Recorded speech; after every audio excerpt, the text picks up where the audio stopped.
Hey, sleepyhead. Adrian's voice pulled me from the comforter as he leaned over me, coffee in hand. Did you actually sleep, or just pretend? I groaned, squinting at him. Maybe a little of both. You're lucky I even let you see me like this. He laughed, brushing a strand of hair from my face. Lucky? I'd say blessed. I smiled, but my stomach twisted slightly. Was I enough? I always wondered if my quirks, my insecurities, my late-night overthinking, if he truly loved all of me. I shook my head and pushed the thought aside. So, breakfast? He smirked. Only if you let me make pancakes. You burnt the last batch. I call that crispy perfection. I laughed. It felt like our perfect little bubble, one I never wanted to pop. Fine. Crispy perfection it is. My phone buzzed on the counter. Maya. I grabbed it quickly. Hey, Maya. Morning, Lila, she said, a tinge of worry in her voice. How's Adrian today? Still treating you like royalty. Of course. Why wouldn't he? I said lightly, but I could feel my smile faltering. Why do you ask? I just want to make sure you're okay. You seem a little distracted lately. I chuckled softly. Distracted? Me? Never. Aha, she teased. Don't brush me off. I'm watching you like a hawk. I laughed, but my hand tightened on the phone. Maybe she noticed what I tried to hide. I'll be fine. Promise. After hanging up, I looked around our apartment. The soft morning light spilled over the couch where Adrian had tossed his jacket. Everything seemed normal, perfect even, but a small knot of doubt had begun to grow. Was it possible that cracks existed even in perfection? Lila, seriously, breakfast is waiting, Adrian called from the kitchen. Coming, I yelled back, hiding the flutter of unease. At work, Mr. Lang called me into his office. Lila, your project presentation yesterday was impressive, but I think you're capable of more. Have you considered leading the next client pitch? I blinked, excitement mixing with anxiety. I'd love to. Really? You have potential. Don't sell yourself short, he said kindly, pushing a folder toward me. Just make sure you're ready for the extra hours. Ambition has a price. I nodded, a small thrill rushing through me. I wanted to be enough, not just for Adrian, but for myself too. That evening, Adrian and I sprawled on the couch, legs tangled, sharing our day. You really did great today, he said, brushing my hair back. You mean I didn't fail miserably? I teased. Hardly. You're brilliant, he said softly, holding my hand. I felt my heart swell, but still, that little voice whispered doubts. Could this happiness last? Could we remain perfect in a world full of hidden cracks? For now, I pushed the thought away. Tomorrow felt far away, and tonight, I would let myself believe in our perfect life. Adrian? I called from the living room, noticing his phone buzz again. He looked up quickly, a flash of something I couldn't read in his eyes. Yeah? What is it? He said, slipping the phone into his pocket. I frowned. You're texting again. Everything okay? He shrugged, leaning back casually. Just work stuff.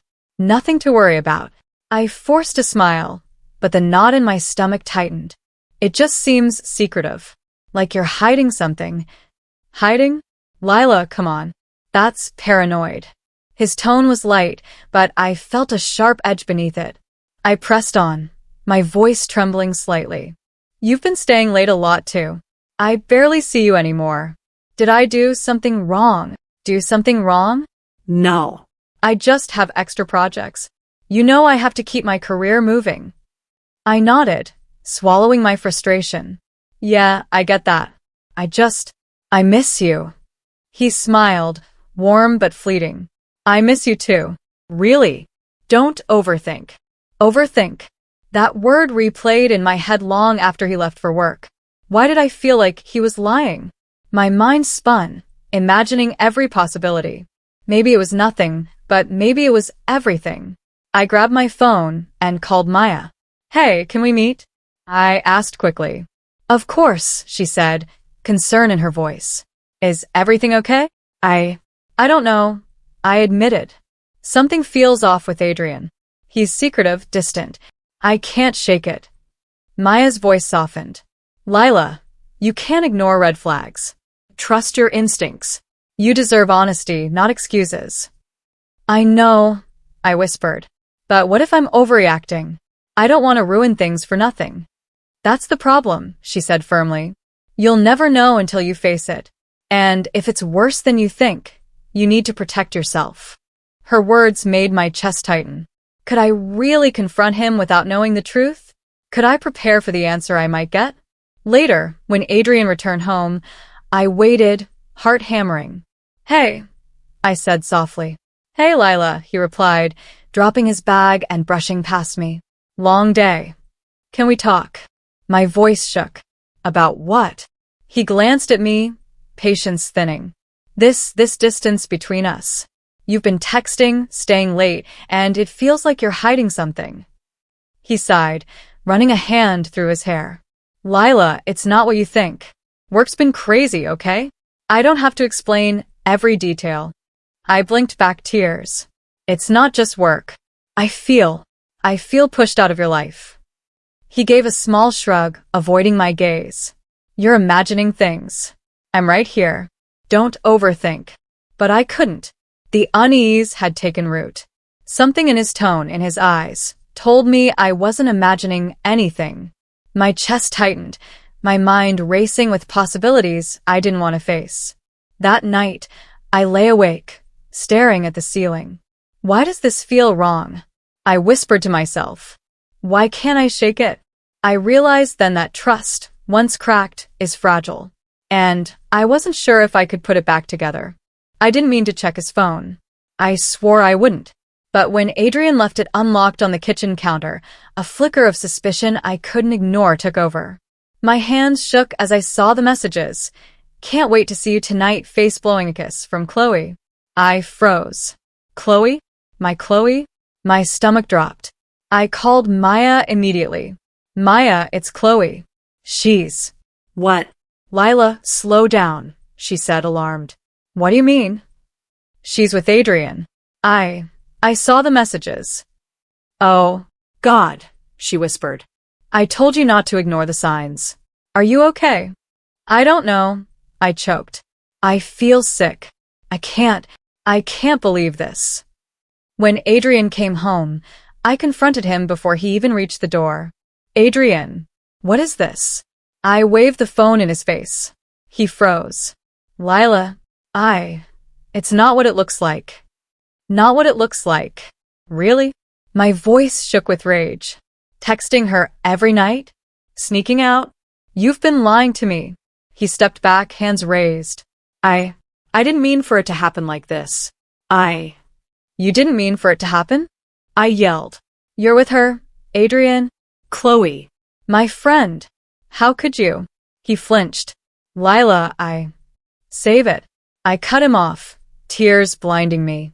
I trusted you. I gave you everything, and you. I couldn't finish. I ran to my phone, calling Chloe. Chloe?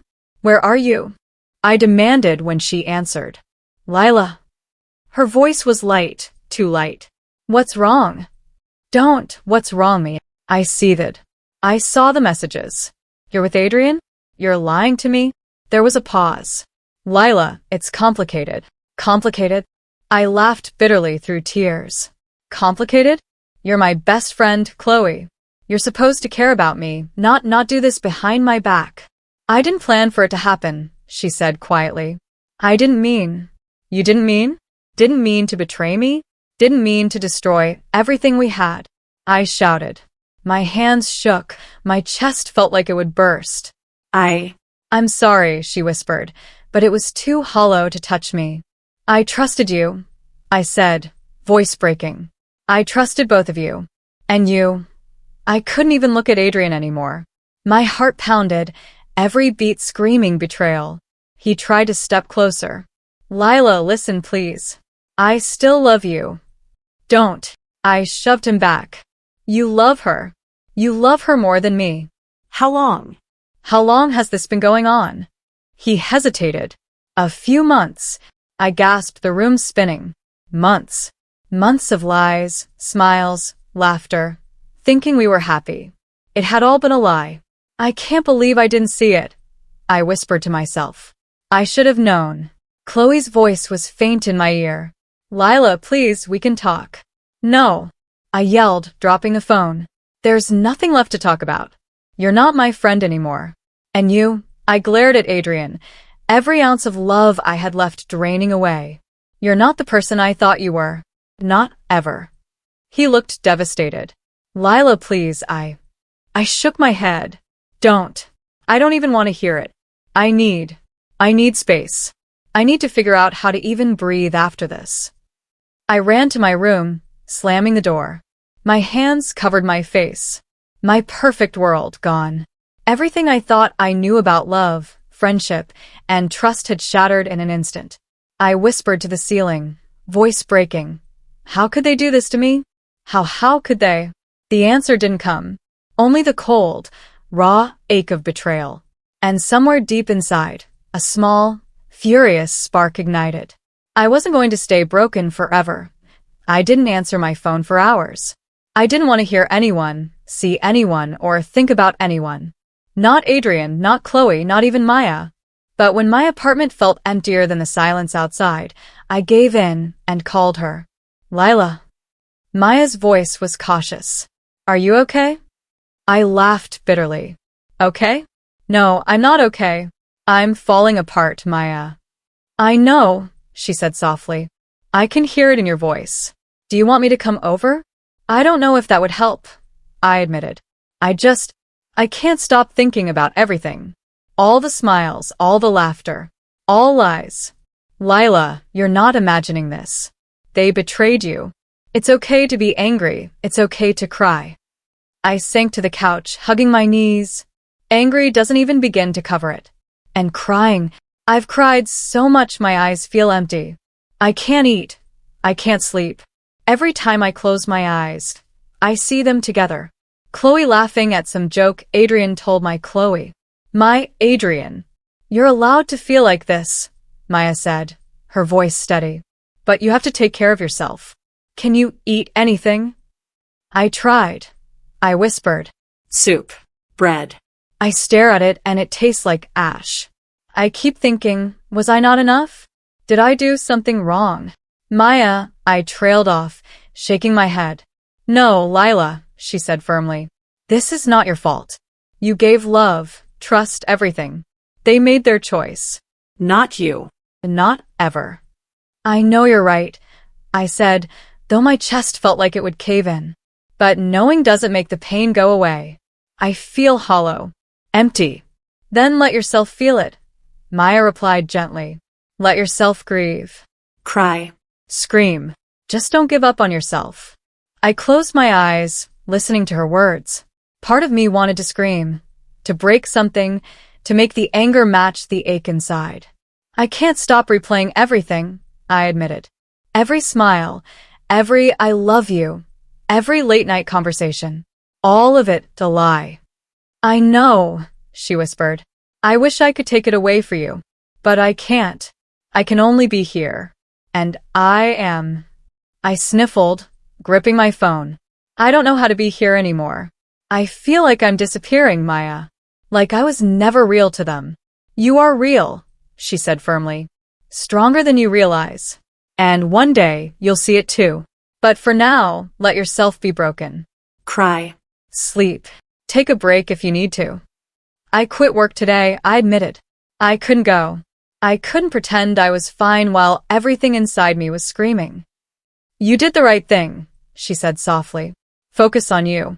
Let the world wait. I curled tighter on the couch, feeling tears burn my cheeks. It's hard. I keep thinking, does love always hurt like this? Does it always end in betrayal? No, Maya said firmly. Not always. But some people, they aren't worthy of the love you give. You are. And you will find your way through this. I lay back, staring at the ceiling. The ache in my chest was raw, the tears constant. But Maya's voice, steady and unwavering, reminded me that even in this darkness, I wasn't entirely alone. Thank you, I whispered, my voice small. Always, Lila, she said. Always. I stared at the mirror, my reflection unfamiliar. The woman staring back at me wasn't broken. She was simmering, alive with a quiet fury I'd never felt before. Lila. Maya's voice broke through my thoughts. Are you okay? I'm fine, I said, forcing a smile. Better than fine, actually. I just need a plan. A plan? She asked cautiously. Yes, I said, voice low. I can't just sit here and let them think they've won. Not anymore. Maya hesitated. Lila, be careful. Revenge can consume you if you're not careful. I know, I whispered, but I need control. Even a little. The first step was subtle. I started asking around at work, quietly planting questions. Did you hear about Adrian missing that meeting? I asked a colleague one morning. Oh, really? I thought he was fine, she said, eyebrows raised. Apparently not. Strange, right? For someone so punctual, I murmured, letting the words sink in. I noticed the ripple of doubt spread, small, quiet, but satisfying. Then I moved to Chloe. I sent messages casually, dropping hints about things she'd done. Funny how some people think everyone forgets. I typed, then deleted, imagining her face reading it. I paused, heart hammering. Am I really doing this? I whispered to myself. Am I becoming the person I swore I'd never be? But the thought was fleeting. My anger was too strong, my sense of justice too sharp. I needed guidance. That's when Damien appeared. Lila, may I sit? He asked, calm and deliberate, as if he'd been waiting for me to ask. Who are you? I asked, wary. Someone who's learned that pain can be power, he said, voice steady. I can help you channel this fire into action, without losing yourself. I hesitated, studying him.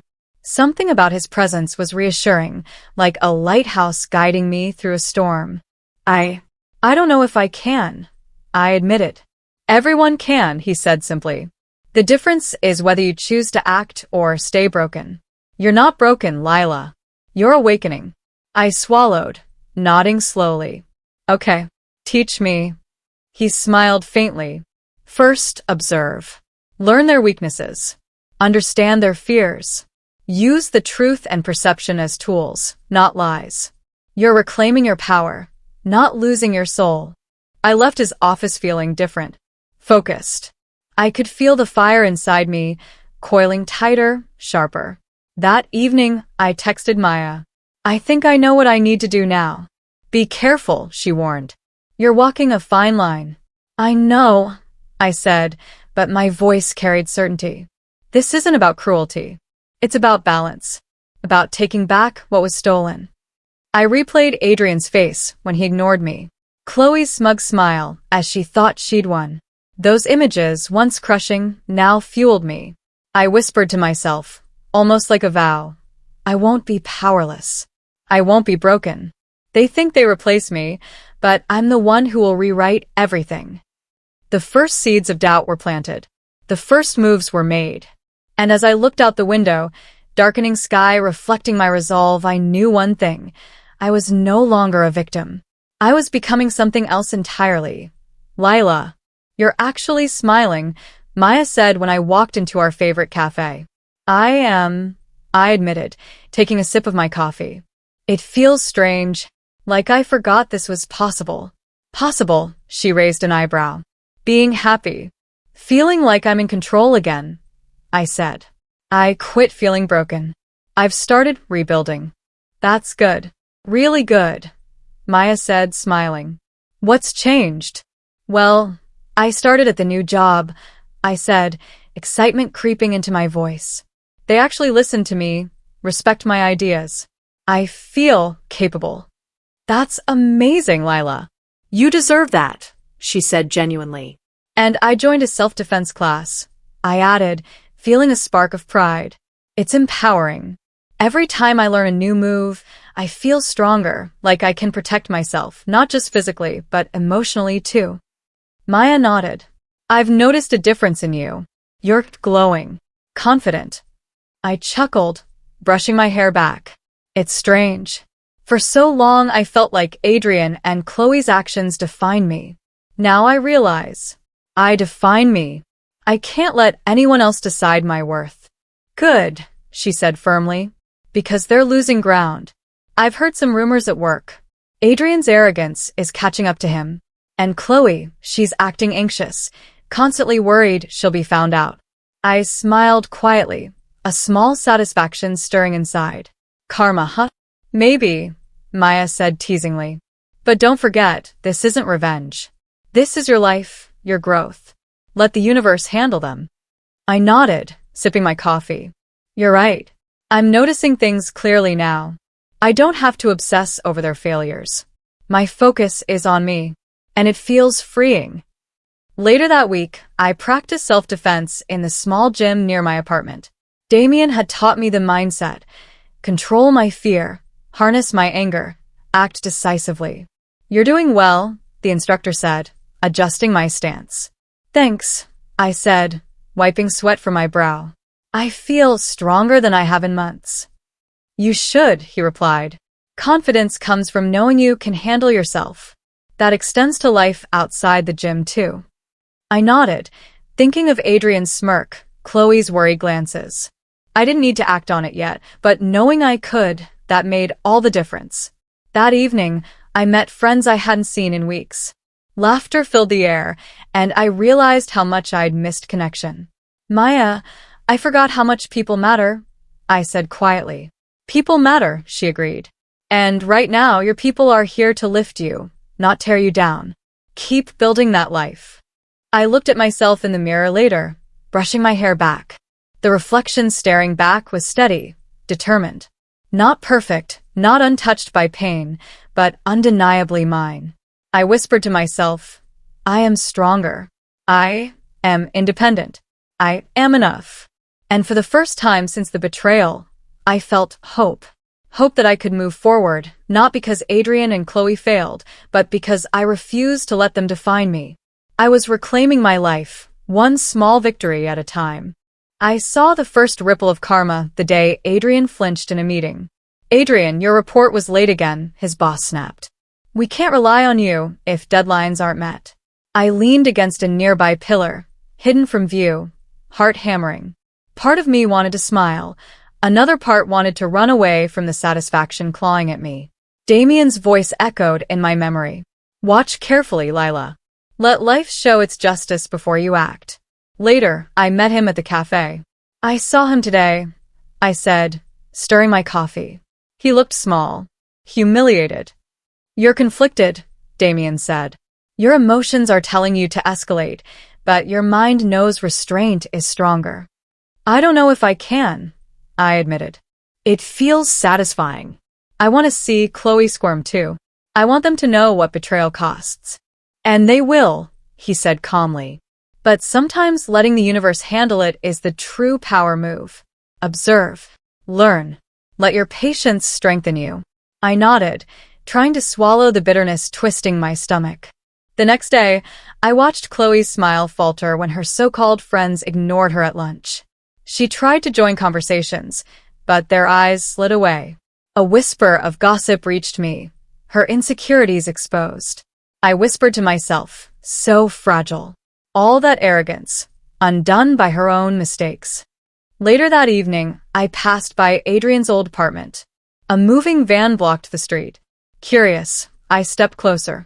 Through the window, I saw a picture frame shattered on the floor, a memory of us, now destroyed. My chest tightened, a mixture of triumph and guilt making me dizzy. Lila. Maya's voice startled me. Are you okay? I blinked. Yeah. Seeing that it feels like the past breaking. Maybe for the better. Don't let it consume you, she said softly. Your focus should be on yourself. That night, I spoke with Damien again. I can't stop watching, can't stop thinking about what they deserve, I confessed. He nodded. You're human. But ask yourself, do you want revenge to define you, or your growth? One choice traps you in pain, the other frees you. I want to be free, I admitted, voice trembling. But seeing them stumble, it feels right. Satisfying. Let it be a sign, he said. Not the goal. Watch the cracks, but don't build your life on them. I closed my eyes, picturing Chloe's jealous glances, Adrian's stumbling arrogance, the shattered frame. Each moment was symbolic, proof that betrayal leaves a mark, and justice can be slow, yet inevitable. I whispered to myself, I don't need to touch their lives directly. Life will do it for me. And for the first time since the betrayal, I felt a strange calm, a balance between satisfaction and restraint. You're learning, Damien said, smiling faintly. True power isn't in striking back, it's in letting them face themselves while you rise above. I nodded, sipping my tea. I think I understand now. The rage can fuel me, but it won't define me. I will. The shattered frame, Chloe's faltering friendships, Adrian's missteps, they were reminders. Life has its way of correcting itself. And I'm no longer helpless, no longer broken. I'm watching, and I'm ready. The doorbell rang and my stomach twisted. I knew who it was before I even looked. Adrian, I said through the door. I need to talk to you, he said, voice desperate. Please, Lila, just a minute. I hesitated, gripping the doorknob. Why? To apologize for months of lies. I made a mistake. I was stupid. Please, just listen, he begged. I let the door open a crack. Talk. But know this. I'm not the same girl you hurt. He stepped in, eyes pleading. I can't stop thinking about you. I was wrong, Lila. I love you. I need you back. Love me. I laughed bitterly. You cheated. With Chloe. My friend. That's not love, Adrian. That's selfishness. I know, he said quickly. I was blind. I made a terrible mistake. I'd do anything to fix it. I clenched my fists, trying to keep my voice steady. Anything? Yes, he said earnestly. Anything. Name it. Then start by leaving me alone, I snapped. Start by realizing that my life isn't yours to ruin anymore. He took a step closer. Lila, please. Don't push me away. You're all I want. I can change. I will change. You don't get it, I said, anger flaring. I already changed. I'm not the girl who cried over your betrayal. I'm not the girl who begged for excuses. I've learned what real strength is. I can make it right, he insisted, desperation growing. You can't, I said firmly. You can't undo the damage, Adrian. You can't take back the lies, the secrets, the stolen trust. You can't control me anymore. He hesitated, swallowing hard. So, it's over? It's over for me, I said, my voice calm but sharp. I'm done waiting for you to realize your mistakes. I'm done giving you power over my happiness. I'm reclaiming my life. I don't understand, he whispered, stunned. You never understood, I said. Not then, not now. And that's why I'm leaving this anger behind, but not for you, for me. I won't let your selfishness define me. He looked at me, defeated, eyes glossy. Lila, I love you.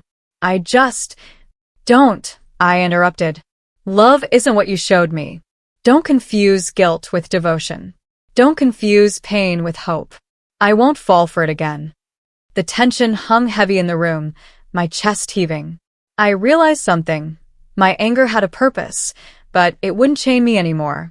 I have to go, I said, stepping back. I need space. I need life without your lies.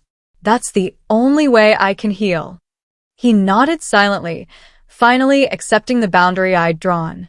As the door closed behind him, I leaned against it, my hands trembling. I whispered to myself, voice low but resolute. I am not broken. I am not his anymore. I am stronger, and I will not look back. For the first time in months, I felt the weight lift slightly, the edge of rage smoothing into clarity. I was free. I arrived at the event, heels clicking against the polished floor, heart steady. This wasn't about revenge, it was about truth. Karma had been brewing quietly, and tonight it would show itself without me seeming vengeful. Lila. Damien appeared at my side, calm as ever. Ready. More than ever, I said, my voice steady. I've rehearsed every word, every gesture. I won't let anger show. He nodded. Good. Control is power. Let the situation reveal itself. I scanned the room. Guests mingled, unaware of the storm about to unfold. Adrian and Chloe laughed in the corner, oblivious. Their arrogance radiated, and I smiled faintly, just enough to hint at awareness. I approached the group hosting the event. Hi, I'd like to present a small piece on transparency, I said, holding my tablet. It's personal. Oh, how intriguing, the organizer said, raising an eyebrow. I took a deep breath, then projected the first images onto the screen. Texts, photos, messages, evidence of Adrian and Chloe's betrayal. Gasps filled the room. Murmurs grew louder, curiosity turning to realization. Adrian's face went pale. Lila, what is this? He demanded, stepping toward me. I thought it was time everyone saw the truth, I said calmly. Not for me, but for them. All of us who trusted you. Chloe's lips trembled. You can't. I can, I interrupted softly. I've waited long enough, and the truth doesn't need anger to be seen. It speaks for itself. Guests whispered, exchanging glances, some shocked, some sympathetic. My plan wasn't cruel. It was clear and undeniable. You've humiliated us, Adrian said, voice cracking slightly. No, I said, meeting his gaze without flinching. You've humiliated yourselves. Your choices caught up to you. I just showed the reflection. Chloe covered her mouth, whispering something I couldn't hear. The weight of their deceit hung in the air, thick and suffocating, yet I remained calm, collected. Later, Damien appeared beside me. See? You don't need to strike to win. Let reality do the work. I nodded, feeling the truth settle in my chest. It's satisfying. Not because I wanted revenge, but because it's just. And I stayed in control the entire time.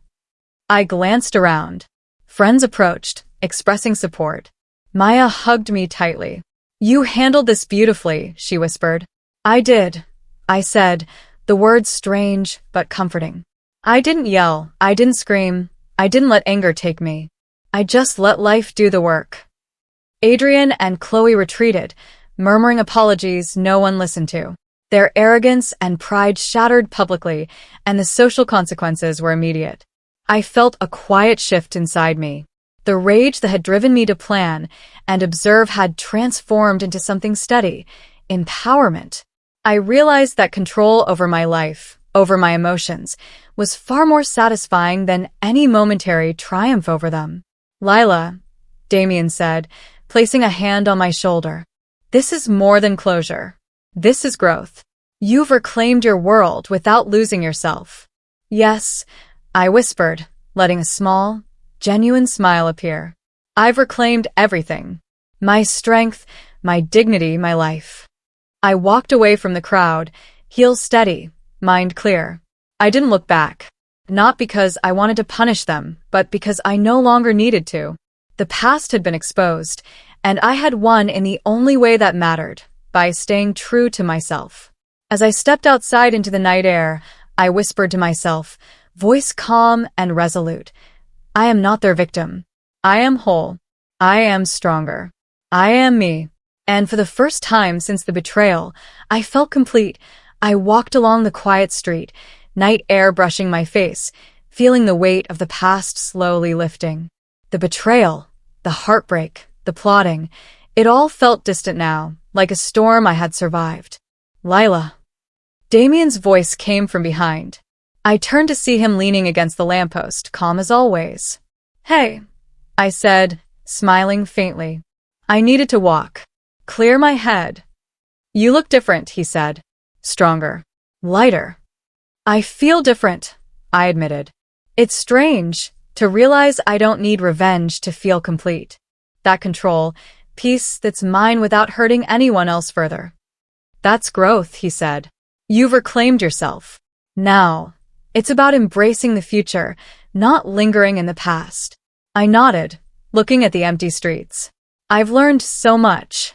About trust, about myself, about what I won't tolerate anymore. I know who I am now, and who I want to be.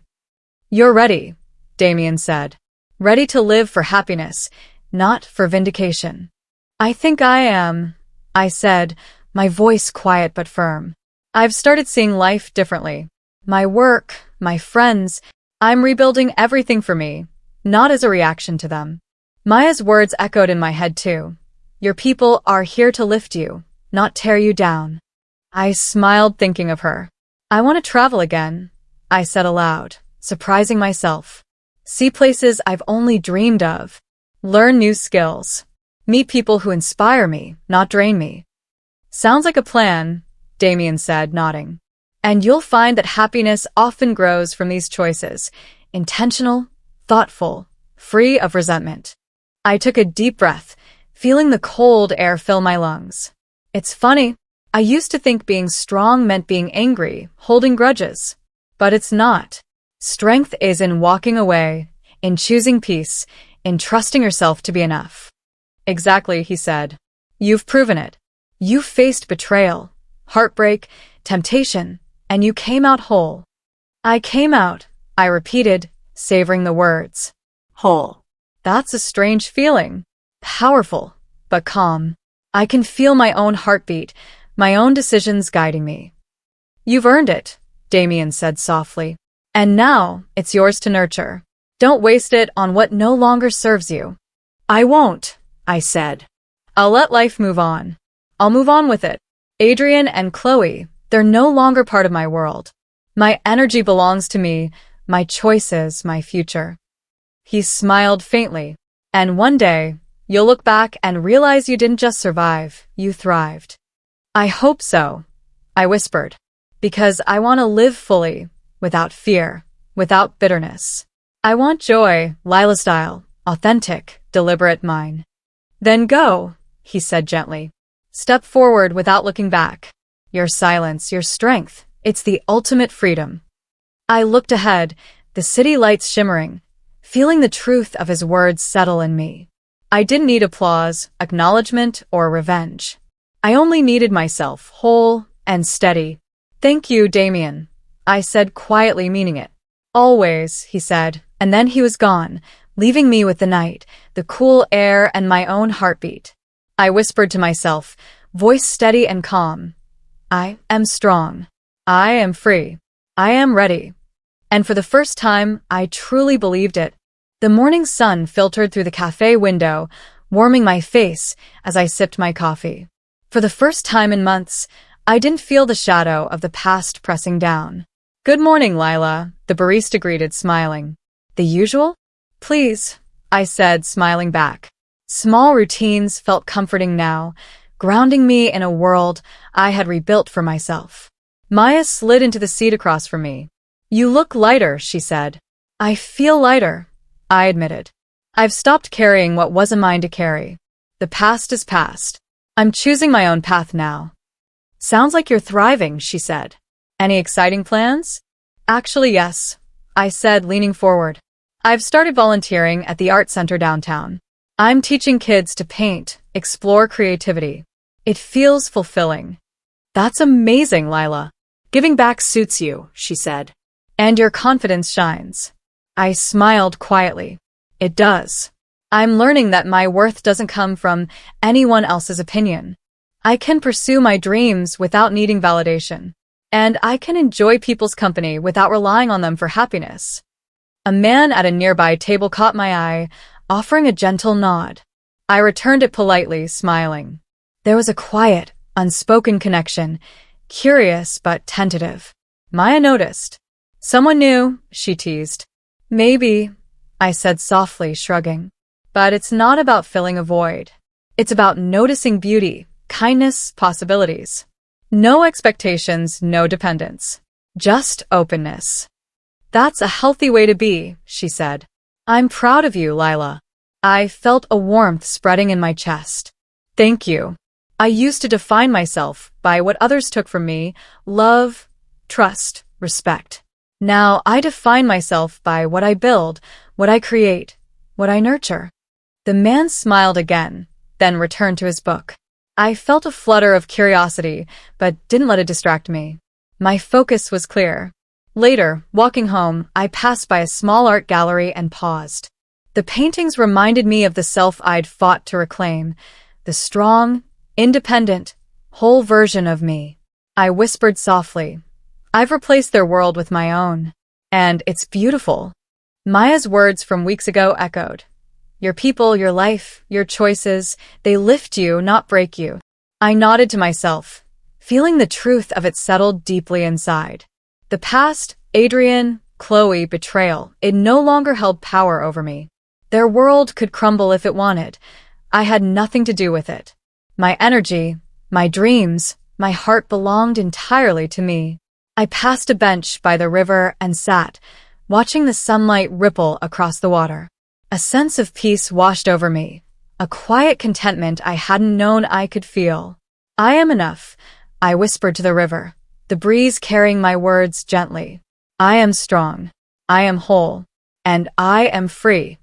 Somewhere nearby, the faint laughter of children playing reminded me that life goes on, that joy is possible, that hope is alive. I glanced at the man from the cafe again, and he waved. I smiled back, open but steady, unhurried. Perhaps there was someone new to meet someday, but not to fix what was broken, not to validate me, only to share what I had already claimed for myself. The sun rose higher, and I rose with it, ready for whatever came next. My life was mine, and for the first time in years, it felt limitless.